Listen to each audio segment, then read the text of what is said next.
Ano man ang mga gawin ko, kailanman na hindi mo mapapansin kung ano ang mga paghihirap ko. Dahil di naman ako ang tipo na lalaking pangarap mo. Sige lang ako, tanging yung pagawit lang ang kaya ko maipagyabang ko sa ngayon. Bakit kapag ang pangit na ang nagmamahal ay tatawanan lang, tapos ay tila wala na? Ang saklap naman ito, o sadyang ganito kapag pangit.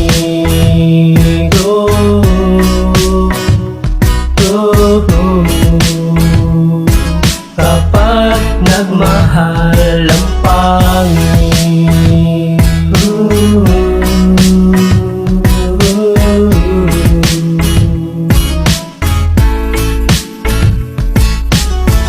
Tanggap ko na di mo ko gusto at di mo kaya, nasikmurain ang hitsura ko o di kaya na makasama ang katulad ko. Pagtitingin na nga naman kasi ang ganda mo at ang pangit ko. Subukang halukayin ang ramdamin ko, walang batas na panluloko makikita mo. Pero bakit sinasabi ng iba na kung sino pa ang pangit manluloko? Diyan ka magtaka. Teka, sino bang mali nagpakalat niyan? Kung kaya ang pangit lalong pinagtawanan.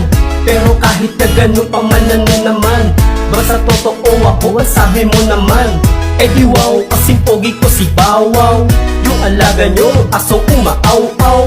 Yan ang laging sinasabi mo na may pag-ata pag ikaw ay pinapaypay. Tila parang inalila mo o utusan, tila parang pinaastala sa kawalan. Kamalasan nga naman o bakit ako pa gumamit man ng pagpagwapo sa aking mukha? Wala na magbabago, baka lumala pa nga, kaya minsan ay talagang napapatangin na. Kamalasan nga naman pasal-pasal ko na, ito ang kapalaran, di nakakataka. Kahit pangit man ako sa paningin nyo, kaya ko maibigay ang buong puso ko.